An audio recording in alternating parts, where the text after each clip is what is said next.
juba tuleb kontroll küsimus, ma saan aru. 58 lend 2015 aastal, et tegelikult üsna hiljuti veel või aeg on kiirelt läinud muidugi, aga suht hiljuti ikka, 2015.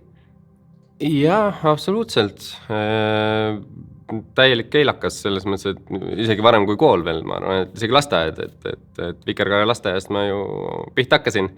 Ja sealt siis oli valik, et minu ajal oli veel valik, kas oli algkool või algkoolimaja või oli siis sinna Põhjamajja või Põhjatänavamajja, ma mõtlen. Ja siis sai veel valida, kumba esimesse klassi, algkool jäi ja nii ma edasi läksin, et algkoolimaja ja siis pidi ikkagi Põhjatänavamajja minema, mida enam ei ole. Ja siis tulin siia, nii et tegelikult 12 klassis saati või esimeses klassis 12 saati ju Keila koolist.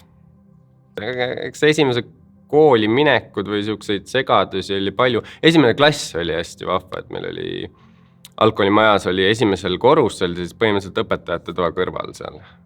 Oli meil klass ja siis sealt oli hästi ilus vaade, oli see koolitänava, mis läheb otse sinna lõpuni välja. Siis oli mega lahe vaade oli sinna, siis kogu aeg vaatasid, päris lahe, ma arvan, et naabril ei ole siukest. See on hästi meeles on see. Meil oli algkool pikalt, meil oli 6 aastat olime algkoolimajas. Et esimeses 6, see on hästi palju vist kõikunud kogu aeg, ma saan aru. Et tänavu aasta nüüd jäeti 4 sisse veel sinna. Et mingi aeg oli kuidas kunagi. Mina olin 6. klassina olin seal. Et päris pikalt. Et täitsa suur vist juba, kui Põhjamajja tulin, et kõik oli selge. Krutskeid ma nüüd ei julge rääkida, eks ole. Kuidas sa räägid krutskeid? Ma tean, hästi suur mure oli, eks me tegime natukene pättust, aga vist pättust oli. Meie ajal oli vana maja, oli siis, meil oli algkoolimaja, eks ole, ja selle kõrval oli vene koolimaja. Ja siis seda ühendasid sellised suured rauast uksed. Keegi ei tohtinud, mitte kunagi ei tohtinud näppu isegi külgma, sa ei tohtinud isegi vaadata sinna suunas. Ja siis mingi hetk kuidagi mänguoos juhtus nii, et see uks tuli lahti. Ja muidugi sellest saadi teada kohe. Kuidas, eks keegi kaebama jooksis, ma olen jumala kindel. Otsin üles. Aga ei, tegelikult kuidagi see uks lahti seal tuli. Ega ma ausalt ütlen, ma ei mäleta, kuidas, mitte et ei peida. Aga sellest tuli suur pahandus, kes tegi algkooli ukse lahti või selle vene kooli ukse lahti ja see oli märkused päevikusse ja see on niisugune krutski, mis meelde. Ja tegelikult ei ole ju mitte midagi halba, eks ole. Siia tänase päevani ei saa aru, miks tegelikult ei võinud vene kooli just lahti teha. Keegi selgitan ka, ei või lahti teha. Et see on, ma arvan, niisugune krutski, aga mis oli algkoolis, olid ju korrapida õpilased või kuidas ma päris täpselt ei mäleta. Seal oligi ju nii, et eks ta käis kuidagi periooditi vist, et nüüd on see klass, näiteks ma käisin B-klassis, nüüd oli B-klassis, siis B-klassis sai valida, et kes siis läheb korrapidajaks. See oli siis, kes koputas iga hommiku ukse peale. Tere, vabandage, palju teil puudujaid on ja siis panid kirja. See oli hästi see, kogu aeg kibelesid ootasid, minu kord, mina tahan. Ja ma vist ühe korra, äkki sain isegi 2, ma tõesti ei mäleta niimoodi, aga pigem oli siuke uhke tunne, koputad iga hommiku koputasid, või tähendab hommikuti igale uksele koputasid niimoodi, et tere, palju puudujaid on, aga näiteks ta oli siuke ärev ka või siuke iga ukse peale ei julgenud koputada, eks ole. Juba näod olid teada, kes oli kurjem õpetaja, siis mõtlesid, et kuidas ma nüüd küsin või mis esimesed tunnid ja kõik käisid, koputasid kõik läbi. Et see on siuke lahe, mis on nagu meeles, et korrapidaja õpilane, Ma sain olla niimoodi ju, et me tulime, ma olin 1,5 aastat Põhjatänava majas, et 6 klassi olime algkoolis ja siis 7. tulime sinna suurde Põhjatänavamajja, mis oli tõesti suur, see oli wow. Et täiesti teine teema või teine jutt selle algkoolimaja kõrval, et 2 siukest suuremat on ju üks keskmine koridor ühendas siis seda 2 suurt plokki ja siis jooksmist oli ju palju ja kõvasti garderoobist jõudna 4. korrusele kuskile tundi. Et vahetund ju läks jooksu peale ja lähed seal 7-ndikuna, lähed peale, okei, eks ta oli veits võõras, hirmus, suke. Sellel ajal tegelikult oli juba kõle ka ju, et põhjused ilmselt ainult 1,5 aastat seal ei olnud, et siis ta oli juba suke, oma aega näinud ilmselt. Et muidugi oli kõle, algul läks sisse, okei, no selge, siin ma olen. Aga 1,5 aastat olin kokku, sest et ma käin vist 8. klass talvel oli see, kui meil oli see üleminek ja see kogu see esemete kett ja kõik, mis sinna juurde käis. See oligi hästi, hästi lahe, ongi ajalugu, keelekooli ajalugu, eks ole. Et igaüks seal vist ei olnud, muidugi õpetaja, kuna nii värskelt tegelikult lõpetanud või õpetajad ka enamus samad, siis praeguseks hetkeks ma arvan, et olid paljud siit ju seal ketis. Muidugi mäletan, ma isegi mäletan, kus ma seisin, me olime ka täpselt Katlamaja vastas. ja see oli hästi siuke, tegelikult tänaseni siuke lahe mõelda, et siuke suur pikk kett ja asjad käisid seal ketis, eks ole. Ma mäletan, seal oli see kell oli, koolikell oli kindlasti, pidi olema, minu arust oli gloobus, keegi andis gloobuse, sest ma mäletan, gloobus tantsime üle ja siis lõpus oli see suur koolisilt ka, eks ole, ja siis see rongkäik, mis läks seal, seda ma mäletan, kusjuures väga hästi. Millegi pärast ilmselt oli siis nii suur sündmus, jäi meelde hästi. Nii kõle, wow, täpselt samad emotsioonid. Ta oli ju tegelikult, ta võttis ikka natukene aega, et ta sai nii-öelda siis koduks, eks ole. Ta ei olnud ju kohe siuke, wow, mugav, lahe. See oli ju kõik valge, hall, tuled siia sisse, hall betoon, et see natukene pidi ikkagi harjuma sellega ju. No ma ei ole teistes koolides nii palju käinud, et sellel ajal vist ei olnud ju kõik koolid sellised päris. Et see oli, sellel ajal ta oli ju uhke, noh, nagu istud uud autos, on uue autole, meil oli uue koolile. et tegelikult, jah, eks ta vajas harjumist, selles mõttes küll, et ta ei olnud kohe siuke, et ma nüüd tulin, kui hea siin on. Vajas harjumist ja samamoodi ju suur maja, siin koridore oli palju, esialgu ei olnud ju selge ka, kus kes on ja siis samamoodi see otsimine hakkas pihta. Tegelikult oli ju kõik hästi lihtsalt üles ehitatud, et keeled on siin, matemaatika, reaalaine on siin, geograafia on seal. Aga eks ta ikkagi kuskil see ärevus või käid, otsid mööda koridore, aga ta võttis aega, et ta niisuguseks koduks sai siis ühesõnaga. Gümnaasiumi ajast keelekoolis. Jälle vaja mõtlemist, eks ole, et ei olnud ju nii ammu tagasi, aga samas nüüd juba oli. Eks need kooliüritused olid ju see, mis kõiki üheks muutis, et keelekoolis on ju palju ühiseid üritusi ja ka meil oli neid palju alates 10. ju kuni lõpuni välja. Ma arvan, et ühisüritused tegelikult ongi need, mis siis kõige eredamalt ju meelde jäävad. Eks need tunnid on ka olulised ja õppida sai ka omajagu. Aga samas, kui sa iga päev oled matemaatikas, õpid matemaatikat, iga päev oled eesti keelt, siis kord mingi hetke jooksul tuleb see suurem üritus või sündmus sisse, siis see jääb eredamalt meelde. Mis oli 10. oli ju meie pidime veel korraldama võimlemispidu. Tegelikult võimlemispidu kestab siiani, aga millegipärast ma mäletan seda hästi. Siis oli veel õpetaja Inga Klaase, keda enam ei ole siin koolis. Et tema oli meil see eestvedaja või selles mõttes, et see, kelle suunas me siis läksime ja oma asju ajasime. Aga võimlemispidu on hästi millegi pärast meeles 10. klassi siuke esimene suurem üritus, et nüüd hakkab pihta. Et tegelikult see oli ju korralduspool, eks ole, ta on ju, no eks natuke on ikka teha, aga tegelikult ei ole midagi erilist või suurt või rasket, aga samas, kui sa ikka vaatad, et kogu see ettevõtmine nüüd koondus kokku üheks suureks ürituseks või terve kool istub aulas vaatab, et see oli lahe tunne küll. Ja ma mäletan millegi pärast, ma olin seal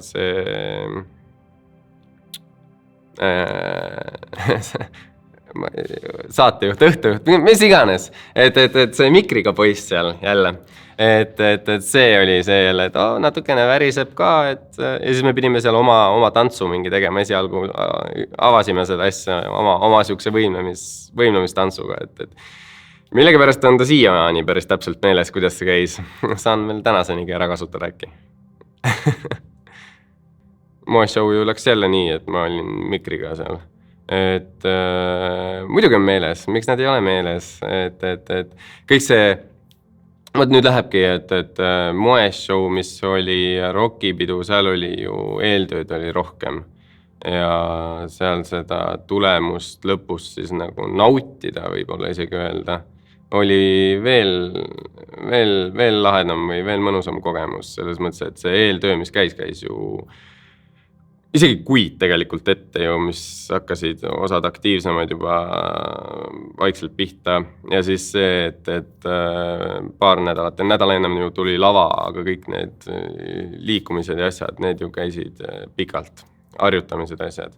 Et need on meeles, ikka on meeles, isegi tegelikult on teemad meeles ja lood on meeles. Aga need on need, mis ei kao meelest ära, nad jäävadki meelde ja see on, ma arvan, positiivne. Eredamad õpetajad. No, eks esimene oli ikkagist esimene klassijuhataja on ju meeles ja ei lähe meelest ära. No, Keila kooli vast kuulust kehalise punt on see, kes on kõigil meeles. Vahet ei ole, kellelt küsida, kohe tuleb, kehalise osakond ja, näe, kõvad sportlased kõik. Et see on ju, ma arvan, paljudel meeles ja see on mitte üks generatsioon tagasi, vaid isegi, ma arvan, isegi 2 generatsiooni tagasi ju. Et näe, kehalise osakond ja samamoodi on ju meie Keila kooli ja kuulus keemiaõpetaja Einar, kes on ka ju pikalt, et samamoodi ütled, et ma tulin Keila koolist, kuidas keemiaga oli, et see on ju ka kõigil. Palju sa neid kirjutada said, lauseid kirjutada said, no ma sain, palju sa tabelit kirjutasid ümber, no ma ikka kirjutasin, eks ole. Et see on ju esimene asi tegelikult ju, üks esimese asju, mis tuleb, kui keegi küsib sul, sa käisid Keila koolis, jah? No selge, kuidas keemiaga oli, palju kirjutasid? Et eredamad õpetajad, eks ole, no ma räägin kehalise poole, no eks ma ise sellepärast ka ju, et ise kehaline olen, kehalisest kogu aeg natuke rohkem võib-olla huvi tundnud, sellepärast see kehalise pool meeles on ka. Et ma mäletan, kui meil tuli suur tervise liikumise, mitte isegi võib-olla spordi, vaid tervise liikumise entusiast just õpetaja Jaanus Väljamäe ju. Et tegelikult mul ta hakkas juba ju algkoolis tunde andma, et sealt sai see spordi pool kõva tähenduse minu jaoks. Ja ilmselt on siiani üks siukseid, kui mitte ere, siis suunav või motiveeriv õpetaja kindlasti. Et ega neid vähem ja rohkem eredamaid on ju veel olnud, aga need, mis ma praegu välja tõin, ma arvan, et need on need, mis kohe tulevad Raksust. Ei, vastupidi, täielikult vastupidi. See oli, ma võib-olla ei olnud veel avastanud seda ümberringi maailma endas, ma olin koolielus sees, aga ma mäletan nii hästi, ma lubasin endale, et ma lõpetan need 12 klassi ära ja mina rohkem kooli ei lähe. See 8-15 tunnid, see hommikune ärkamine, see on raske, see oli, iga hommiku no lihtsalt ei saa üles, siis ma lubasin, et mina ei hakka, mina nii vara hommikul üles ei tõuse. 6,5 aastat tagasi. Ma arvan, et see oli isegi, võtame sealt veel, eks ole, et ma ei osanud ka veel ülikoolis selle peale mõelda, et nüüd ma lähen õpetajaks. See tuli ka hiljem, palju hiljem.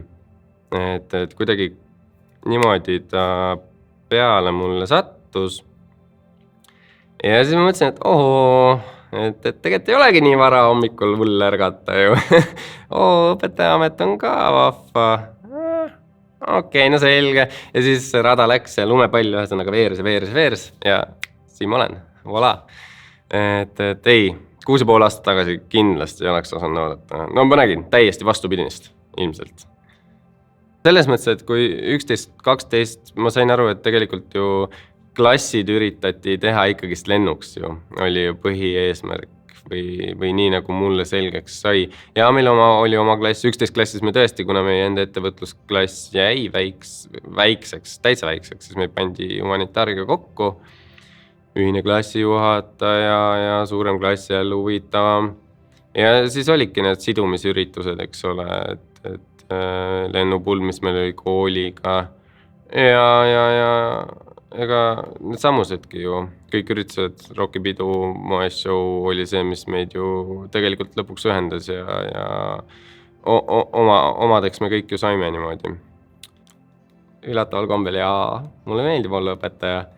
Nii vähe, kui ma tegelikult õpetaja olnud olen. Ma tean, et mõni kogenum õpetaja nüüd ütleks, et sa ei tea midagi veel, oota. Aga see aeg, mis mina olen olnud, mulle tõesti meeldib.